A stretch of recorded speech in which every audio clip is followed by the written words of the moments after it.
നമസ്കാരം പ്രിയപ്പെട്ടവരെ, മറ്റൊരു കഥ പറച്ചിലേക്ക് എല്ലാവർക്കും സ്വാഗതം. ചെർപ്പളശ്ശേരി എന്ന സ്ഥലത്തിൻ്റെ പേര് ആദ്യമായിട്ട് ഞാൻ ശ്രദ്ധിക്കുന്നത് റാഞ്ചറ സ്പീക്കിംഗ് എന്ന സിനിമയിലാണ്. ആ സിനിമയിൽ മത്തായി ചേട്ടനെ കാണാൻ ബാലകൃഷ്ണൻ വരുന്ന ഒരു രംഗമുണ്ട്. താമസിക്കാൻ ഒരിടം തേടിയിട്ടാണ് ബാലകൃഷ്ണൻ വരുന്നത്. അപ്പോൾ ബാലകൃഷ്ണനോട് മത്തായി ചേട്ടൻ ചോദിക്കും, ഏതാ നിൻ്റെ സ്ഥലം എന്ന് ചോദിക്കും. ആ സമയത്ത് ബാലകൃഷ്ണൻ പറയും, എൻ്റെ സ്ഥലം ചെർപ്പളശ്ശേരി.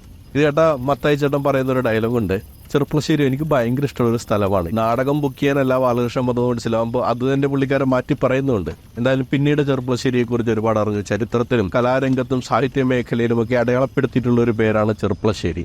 വാദ്യമേളങ്ങൾക്ക് പേരുകേട്ട ചെർപ്പളശ്ശേരിയിലെ ആലിപ്പറമ്പ് ശിവരാമ പൊതുവാൾ, ആലിപ്പറമ്പ് കൃഷ്ണപ്പൊതുവാൾ, കളരിയിൽ പ്രാഗൽഭ്യം നേടിയ കൊച്ചുണ്ണി വാര്യർ, കുറുങ്കുഴൽ വിദ്വാനായിരുന്ന പൂഴിക്കുന്നത്ത് കുട്ടികൃഷ്ണൻ തുടങ്ങിയ ഒരുപാട് പ്രതിഭകൾ ചെർപ്പളശ്ശേരിയുടെ പേര് ഉയർത്തിപ്പിടിച്ചിട്ടുണ്ട്. ഈ ചെർപ്പളശ്ശേരി എന്ന പേര് ഈ സ്ഥലത്തിന് എങ്ങനെയാണ് വന്നത്, ആ കഥയാണ് നിങ്ങളോട് പറയാൻ പോകുന്നത്. കഥകൾ കേട്ടു തുടങ്ങുന്നതിന് മുമ്പ് ആദ്യമായിട്ടാണ് ഈ ചാനൽ നിങ്ങൾ കാണുന്നതെങ്കിൽ ദയവായിട്ട് സബ്സ്ക്രൈബ് ചെയ്യണേ, മറന്നുപോലെ കേട്ടോ. ചെർപ്പളശ്ശേരി കേരളത്തിലെ പാലക്കാട് ജില്ലയിലെ ഒറ്റപ്പാലം താലൂക്കിൽ പെരിന്തൽമണ്ണ, ഒറ്റപ്പാലം, ഷൊർണൂർ, പട്ടാമ്പി എന്നീ പ്രദേശങ്ങൾക്കിടയിൽ വരുന്ന ഒരു പട്ടണ പ്രദേശമാണ് ചെർപ്പളശ്ശേരി. പണ്ടുകാലത്തെ ചെർപ്പളശ്ശേരി എന്ന് പറയുന്നത് ഇന്നത്തെ ചെർപ്പളശ്ശേരിയിലെ പ്രദേശങ്ങളും പന്നിയംകുറിശി എന്ന പ്രദേശവും ചേർന്ന സ്ഥലമായിരുന്നു. അന്ന് അതിന് മമ്പുറം എന്നായിരുന്നു പേര് എന്ന് രേഖപ്പെടുത്തിയിരിക്കുന്നത് ചരിത്ര ഗവേഷകനായ വെള്ളനാട് രാമേന്ദ്രനാണ്. അദ്ദേഹത്തിന്റെ വാക്കിൽ മമ്പുറം എന്ന വാക്കിനർത്ഥം വലിയ ഒരു പ്രദേശമെന്ന. ഇത് പണ്ടുകാലത്ത് നെടുങ്ങനാട് സ്വരൂപത്തിന്റെ ഭാഗമായിരുന്നു. നെടുങ്ങാട് സ്വരൂപം ഭരിച്ചിരുന്നത് നെടുങ്ങേതിരിമാരായിരുന്നു. ഭാരതപ്പുഴയിലെയും ഭാരതപ്പുഴയുടെ കൈവഴിയായ തൂതപ്പുഴയിലെയും എക്കൽ നിക്ഷേപം കൊണ്ട് ഉണ്ടായൊരു പ്രദേശമാണ് നെടുങ്ങനാട് എന്ന് പറയുന്നത്.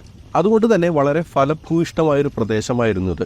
പ്രധാനമായും അവരുടെ സമ്പദ് വ്യവസ്ഥയെ പിടിച്ചു നിർത്തിയിരുന്നത് നെൽകൃഷിയായിരുന്നു. നെടുങ്ങനാട് പിന്നീട് സാമൂതിരിയുടെ കീഴിലായി വള്ളുവനാട്ടിലേക്ക് ലയിച്ചു ചേരേണ്ട സാഹചര്യമുണ്ട്. അതിനെക്കുറിച്ച് രണ്ട് കാര്യങ്ങളാണ് പറയപ്പെടുന്നത്. ഒന്ന്, 1860 ബ്രിട്ടീഷുകാരും ഉണ്ടാക്കിയ ധാരണ പ്രകാരം നെടുങ്ങനാട് പ്രദേശം വള്ളുവനാട്ടിലേക്ക് ചേർക്കുകയായിരുന്നു. രണ്ടാമത്, നെടുങ്ങേതിരിയെ സഹായിക്കാമെന്ന സാമൂതിരി ഈ സ്ഥലം പിടിച്ചെടുക്കിയ കഥയാണ്. ആ സമയത്തെ നെടുങ്ങേതിരി അത്ര വലിയ പ്രബലനായ ഒരു വ്യക്തിയായിരുന്നില്ല. അതുകൊണ്ട് തന്നെ തന്റെ കീഴിലുള്ള പ്രദേശത്ത് അദ്ദേഹം പലതായിട്ട് വിഭജിച്ചാണ് ഭരിച്ചിരുന്നത്. ഈ പ്രവിശ്യയിലെ ഭരണം അദ്ദേഹം ഏൽപ്പിച്ചിരുന്നത് സൈനിക തലവന്മാരും തന്റെ ബന്ധുക്കളുമായിരുന്ന തിരുമുൽപ്പാടന്മാർക്കും കർത്താക്കന്മാർക്കുമായിരുന്നു. ക്രമേണ രാജാവിനേക്കാൾ ശക്തിയാർജിച്ചു തിരുമുൽപ്പാടന്മാരും കർത്താക്കന്മാരും. അതോടെ നെടുങ്ങതിരിപ്പാടിന് ഭയമായി, ഇവരെങ്ങാനും രാജ്യം പിടിച്ചെടുത്താലോ എന്ന്. അത് മാത്രമല്ല, തൊട്ടടുത്തുള്ള സ്വരൂപങ്ങളും തന്റെ രാജ്യം കീഴടക്കുമോ എന്നുള്ള ഭയം ഇദ്ദേഹത്തിനുണ്ടായിരുന്നു. അതുകൊണ്ട് ഇദ്ദേഹം സാമൂതിരിയുടെ സഹായം തേടി. യുദ്ധത്തിന്റെ ചെലവും ചില സ്ഥലങ്ങളും സാമൂതിരിക്ക് കൊടുക്കാമെന്ന ധാരണയിലാണ് സാമൂതിരിയുടെ സഹായം നേടിയത്. അതിനുവേണ്ടി യുദ്ധസഹായം നൽകാൻ സാമൂതിരി നെടുങ്ങനാടിന്റെ പടിഞ്ഞാറേ ഭാഗത്ത് എത്തിച്ചേർന്നു. പക്ഷെ മടിയനായിരുന്ന നെടുങ്ങേതിരിപ്പാട് സാമൂതിരി യുദ്ധം ചെയ്തോളൂ എന്ന് കരുതി അവിടെ അടങ്ങി ഒതുങ്ങിയിരുന്നു. ഈ തക്കം നോക്കി കർത്താക്കന്മാരും തിരുമുൽപ്പാടന്മാരും സാമൂതിരിയുടെ ചേർന്ന് സന്ധിയുണ്ടാക്കി. അങ്ങനെ സാമൂതിരി നെടുങ്ങനാട് പിടിച്ചടക്കി. വേറൊരു വഴിയില്ലാത്തതുകൊണ്ട് നെടുങ്ങേതിരിപ്പാട് തന്റെ പരാജയം സമ്മതിച്ചു. ഇങ്ങനെയാണ് നെടുങ്ങനാട് വള്ളുവനാടിന്റെ ഭാഗമായി തീരുന്നത്. നേരത്തെ പറഞ്ഞ കർത്താക്കന്മാരുണ്ടല്ലോ, അവര് താമസിച്ചിരുന്നത് കോവിലകങ്ങളിലാണ്. പ്രബലമായ ഒരു കോവിലകം അക്കാലത്തുണ്ടായിരുന്നത് പുലാശ്ശേരി കോവിലകമാണ്. ഈ പുലാശ്ശേരി കോവിലകത്തിന് ആ പേര് വരാൻ കാരണം അതിനടുത്തുള്ള വയലേലയാണ്. മുൻപുള്ള ഒരു വീഡിയോയിൽ ഞാൻ പറഞ്ഞിട്ടുണ്ടായിരുന്നു, പുലം എന്ന വാക്കിനർത്ഥം ശബ്ദധാരാവലി അനുസരിച്ചിട്ട് ഭൂമി, കന്നുകാലികളെ സംരക്ഷിക്കുന്ന സ്ഥലം, വയൽ എന്നൊക്കെയാണ്. അപ്പോൾ തൊട്ടടുത്ത് വയലുണ്ടായിരുന്നത് കൊണ്ട് ഈ കോവിലകം അറിഞ്ഞിരുന്നത് പുലാശ്ശേരി കോവിലകം എന്ന പേരിലാണ്. പിന്നീട് ഈ കോവിലകം രണ്ടായിട്ട് പിരിഞ്ഞു, വടക്കേ പുലാശ്ശേരിയും തെക്കേ പുലാശ്ശേരിയും. വടക്കേ പുലാശ്ശേരിയാണ് ആദ്യം ഉണ്ടായിരുന്ന കോവിലകം. അതിൽ നിന്ന് വേർപിരിഞ്ഞു പോയ തെക്കേ പുലാശ്ശേരിയെ ചെറുപുലാശ്ശേരി എന്ന് വിളിക്കാൻ തുടങ്ങി. പിന്നീട് ചെറുപുലാശ്ശേരി എന്ന വാക്ക് പറഞ്ഞാണ് ചെർപ്പളശ്ശേരി എന്നായി മാറിയത്. ഇതല്ലാതെ മറ്റൊരു കഥ കൂടി പ്രാബല്യത്തിലുണ്ട്. ഈ കോവിലകം രണ്ടായിട്ട് മാറിയപ്പോൾ വടക്കേ കോവിലകത്തെ അയ്യപ്പനെ പുലാശ്ശേരി അയ്യപ്പൻ എന്നും തെക്കേ കോവിലകത്തെ അയ്യപ്പനെ ചെറുപുലാശ്ശേരി എന്നുമാണ് വിളിച്ചിരുന്നത്. അയ്യപ്പന് ചെറുപുള്ള എന്നൊരു പേര് കൂടി ഉണ്ടെന്ന് പറയപ്പെടുന്നുണ്ട്. അങ്ങനെ ചെറുപുള്ളയായ അയ്യപ്പന്റെ പ്രദേശം എന്ന അർത്ഥത്തിൽ ചെറുപുള്ളശ്ശേരി എന്ന വാക്കുണ്ടായിരുന്നുവെന്നും പിന്നീട് ഈ ചെറുപുള്ളശ്ശേരി എന്ന വാക്ക് മാറി ചെർപ്പളശ്ശേരി ആയതെന്നാണ് രണ്ടാമത്തെ വ്യാഖ്യാനം. ഇവിടെ വളരെ പ്രസിദ്ധമായ ഒരു അമ്പലമാണ് ചെർപ്പളശ്ശേരി അയ്യപ്പങ്കാവ്. ധർമ്മശാസ്താവിൻ്റെ പ്രധാനപ്പെട്ട 108 ക്ഷേത്രങ്ങളിൽ അതിപ്രധാനമായ ക്ഷേത്രങ്ങളിൽ ഒന്നാണ് ഈ ചെർപ്പളശ്ശേരി അയ്യപ്പങ്കാവ് എന്ന് പറയുന്നത്. ഈ ക്ഷേത്രത്തിന് വള്ളുവനാടിൻ്റെ ശബരിമല അല്ലെങ്കിൽ മലബാറിൻ്റെ ശബരിമല എന്നൊരു അപരനാമം കൂടിയുണ്ട്. ഈ ക്ഷേത്രത്തിന് പിന്നിലും ചില ഐതിഹ്യങ്ങളുണ്ട്. അതന്ന് ആ പ്രദേശത്ത് താമസിച്ചിരുന്ന ഒരു നമ്പൂതിരിയുമായിട്ട് ബന്ധപ്പെട്ടാണ്. ഏകദേശം 10ഓളം ഇല്ലങ്ങൾ ആ പ്രദേശത്ത് ഉണ്ടായിരുന്നു എന്നാണ് പറയപ്പെടുന്നത്. അതിൽ ഒരു ഇല്ലത്തിലെ നമ്പൂതിരിക്ക് പുത്ര സൗഭാഗ്യമില്ലായിരുന്നു, കുട്ടികളില്ലായിരുന്നു. അതില്ലാതിരുന്നതുകൊണ്ട് നമ്പൂതിരി തിരുവുള്ളക്കാവ് ധർമ്മശാസ്ത്ര ക്ഷേത്രത്തിൽ ഭജന ഇരിക്കുന്നതിന് വേണ്ടി പോയി. ഈ ക്ഷേത്രം നിലവിൽ തൃശ്ശൂർ ജില്ലയിലെ ചേർപ്പ് പഞ്ചായത്തിലാണുള്ളത്.